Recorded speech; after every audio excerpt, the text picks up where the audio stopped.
안녕하세요. 오늘은 6월 4일이고요. 지금 시간은 저녁 10시 10분이에요. SOXL 반도체는 무조건 상승할 거예요. 인내심에 따라 수익의 결과는 크게 차이 날 거예요. 구독, 좋아요 부탁드립니다. 차이나 전기차는 아직 마이너스 52%고요. BITX는 5.3% 정도 수익 구간이고요. SOXL은 42% 정도 수익 구간이에요. 어제보다 기준 환율이 10원 정도 떨어진 것 같습니다. SXL이 위에 그래프처럼 1, 2, 3, 4, 5로 갈지 아니면 밑에 그림처럼 긴 1파 후 조정 후 긴 2파가 시작될지는 지켜봐야 될 것 같습니다. 하지만 3파건 2파건 간에 무조건 상승할 자리예요. 인내심을 갖고 가만히 기다리기만 한다면 큰 수익을 얻을 거예요. BITX는 계속 횡보하고 있는데요. 이러다 어느 순간에 급등할 거예요. 조금 더 인내심을 가져야 될 것 같습니다. 차이나 전기차는 1.41% 상승했는데요. 한동안은 박스권 횡보를 보일 거예요. 비트코인이 아직까지는 세게 치고 나가질 못하고 있는데요. 전체적으로 마이너스 16% 손실 중이에요. 조금 더 시간을 가져야 되는 것 같습니다. 수익률 현황인데요. 유일하게 SOXL과 BITX만 수익 구간이에요. 나머지 종목들은 다 손실입니다. 어제 제조업 구매관리자 지수 발표가 있었는데요. 예측보다 51.3으로 높게 나왔어요. 그러나 ISM 제조업 구매자 관리 지수는 예측보다 낮은 48.7이 나왔어요. 그래서 시장은 어제 좀 혼란스러웠었나 봐요. 오늘은 11시에 졸트 발표가 있는데요. 결과가 어떻게 나올지는 지켜봐야 될 것 같습니다. 더욱이 어제는 뉴욕 증시 전산 오류가 있었는데요. 버크셔 해서웨이가 99%나 폭락하는 전산 오류가 있었어요. 그래서 시장은 더 혼돈스러웠을 거예요. 반도체 시장에서 우리나라만 패싱을 당하고 있대요.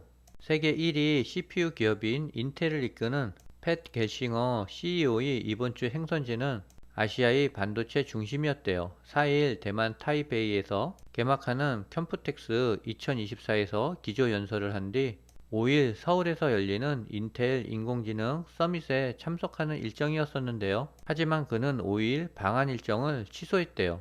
인텔은 내부 사정 때문이라고 했지만 업계에서는 두 나라의 반도체 위상을 적나라하게 보여주는 장면이라는 해석이에요. 글로벌 AI 반도체에서 한국이 변방으로 밀리고 있다는 우려가 커지고 있대요. 각 기업이 설계한 AI 서비스를 제대로 구현하려면 범용 칩이 아니라 맞춤형 반도체가 필요한데요. 한국 기업들이 이 분야에서 힘을 못 쓰고 있대요. 핵심인 반도체 칩 설계는 엔비디아, 애플, AMD 등 미국의 필립스, 천하래요. 이들이 주문을 받아 반도체를 제조하는 파운드리와 패키징은 대만 TSMC가 꽉 쥐고 있대요. 이렇게 미국 빅테크들과 대만 TSMC가 맺은 단단한 파트너십에 한국 기업이 끼어들 틈은 거의 없다는 게 전문가의 평이에요. 엔비디아와 AMD가 최근 대만에 AI 연구소 센터를 짓는 등 동맹 수위를 높이고 있다는 점에서 더욱 그렇대요. 미국 대만 듀오가 장악한 비메모리 시장 규모 2023년 기준 620조 원은 한국이 잘하는 메모리 시장 179조보다 3.5배나 크대요. 2022년 31%였던 한국의 나노미터 미만 첨단 반도체 점유율이 2032년 9%로 줄어들 것이라는 분석이 나오고 있습니다.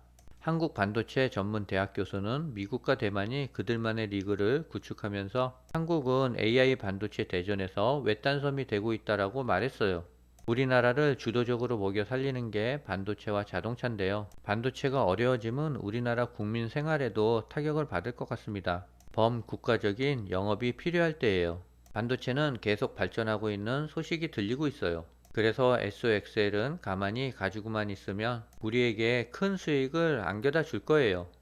이번에 엔비디아는 차세대 AI GPU인 루빈을 최초 공개했는데요. 엔비디아의 잭슨 항은 AI 시대가 글로벌 신산업 혁명을 어떻게 주도할지와 관련한 연설을 하면서 2026년부터 루빈을 양산할 예정이라고 밝혔어요. 올해 연말부터 블랙웰이 출시되는데요. 벌써 2020년 루빈이라는 새로운 모델이 출시될 것 같아요. 루빈 GPU에는 6세대 HBM인 HBM4가 채택될 것이라고 밝혔지만 루빈의 사양 등에 대해서는 자세한 설명을 아꼈대요. 대만 언론은 루빈 GPU의 세계 최대 파운드리 업체인 TSMC의 3나노 공정 제품이 채택될 것이라면서 루빈은 HBM4를 사용하는 최초의 GPU가 될 것이라고 밝혔대요.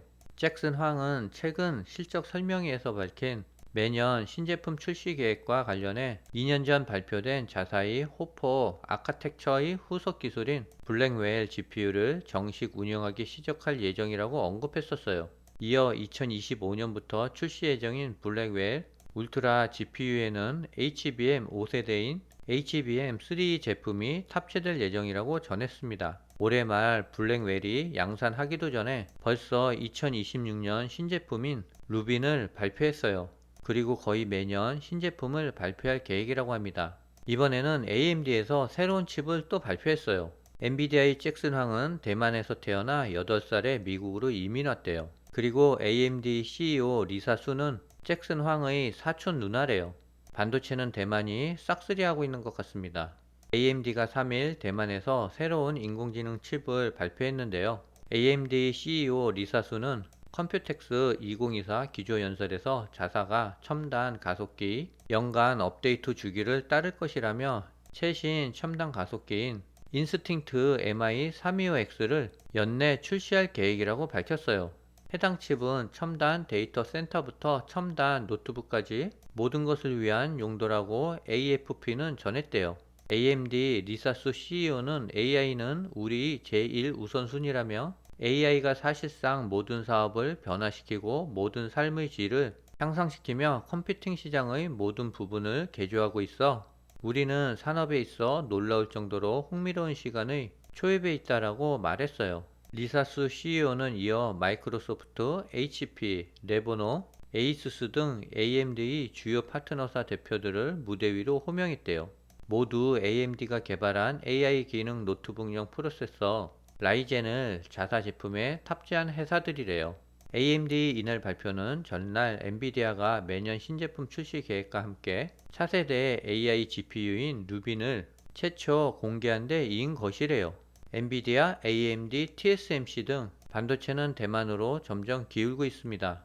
미국의 반도체법에 의해 바이든 정부는 70조 원을 풀기 시작했대요. 반도체법에 의해 5년간 73조를 지원하기로 했는데요. 그 지원이 시작되었답니다. 그리고 바이든 정부는 돈을 어마어마하게 풀고 있어요. 바이든은 선거에 이기기 위해서 유동성을 엄청나게 풀고 있는데요. 이러한 돈 풀기는 인플레이션의 촉매제가 될 수도 있을 것 같습니다. 미국 정부의 반도체 프로그램은 2032년까지 미국 내 반도체 생산량을 3배로 늘리는 것이래요. 이번에 시행되는 미국의 반도체법 보조금에는 인텔이 가장 큰 수혜를 받는다고 해요. 인텔도 이번에 대만의 컴퓨텍스 2024 컨퍼런스에서 엔비디아와 AMD에 도전하기 위한 새로운 인공지능 칩을 발표했는데요. 인텔의 점유율을 빼앗고 있는 AMD를 겨냥한 AI 칩인 6세대 제온 칩을 발표했어요. 이와 함께 AI 훈련용 칩 시장에서는 엔비디아의 H100에 도전하는 AI 칩인 가우디 3 가속기 키트를 AMD H100 가속기 세트의 절반 이하의 가격으로 제공할 수 있다고 밝혔어요. 이번 발표는 엔비디아와 AMD가 각각 이틀 전과 하루 전에 새로운 칩을 출시한 가운데 나온 건데요. 인텔은 데이터 센터 워크로드를 위한 5세대 제온 프로세서를 불과 6개월 전에 출시했고 AI 모델 훈련 및 배포용 가우디 3 프로세서는 2개월 전에 발표했대요. 인텔의 겔싱어 CEO는 6세대 제온 칩이 전력은 덜 사용하고 성능은 더 강력하다라고 강조했어요. 6세대 제온 칩은 데이터 센터 시장 점유율에서 AMD에 계속 밀리고 있는 인텔에게는 매우 중요하대요. 인텔의 가우디 3 가속기 세트의 경우 8개의 가우디 3 칩을 탑재한 서버 시스템 가격이 우리나라 돈으로 1억 7,200만원으로 엔비디아 서버 시스템에 비해 가격이 매우 매력적이라고 강조했어요. 엔비디아의 H100을 탑재한 동급 HGX 서버 시스템 가격은 4억 1,300만원 이상으로 알려졌는데요. 인텔의 이전 세대 가우디2 정가는 8,900만원이래요. 인텔의 겔싱어 CEO는 AI PC에 전념할 것이라며 업계에서 가장 많은 수의 차세대 AI PC를 구동하게 될 것이라고 말했어요. 그는 내년에는 루나 레이크에 이어 에로 레이크와 펜서 레이크가 출시될 것이라고 덧붙였답니다. 그에 반면 삼성은 되게 조용한 것 같아요. 태국이 최초로 비트코인 ETF 출시를 승인했대요. 태국의 증권거래위원회는 자산운용사인 원에셋 매니지먼트의 비트코인 ETF 출시를 승인했대요. 원 비트코인 ETF는 6일 안으로 출시될 예정이고요. 고액 자산가와 기관 투자자에게만 제공될 예정이래요. 다른 태국 자산운용사인 MFC는 비트코인 ETF에 대한 승인을 기다리고 있대요. 해당 ETF 역시 고액 자산가와 기관 투자자들로 판매가 제한될 예정이라고 합니다. 엊그제 호주에서도 ETF 승인이 난 것 같고요. 세계 각국은 점점 더 비트코인 ETF를 승인해주고 있어요. 이렇게 되면 비트코인의 수요는 점점 늘 수밖에 없을 거예요. 비트코인의 강세장이 6월 말부터 시작된대요. 현재는 6만 7천 달러 선에서 횡보하고 있는데요. 강세장이 이번 달 말부터 재개될 것이라는 분석이 나왔어요.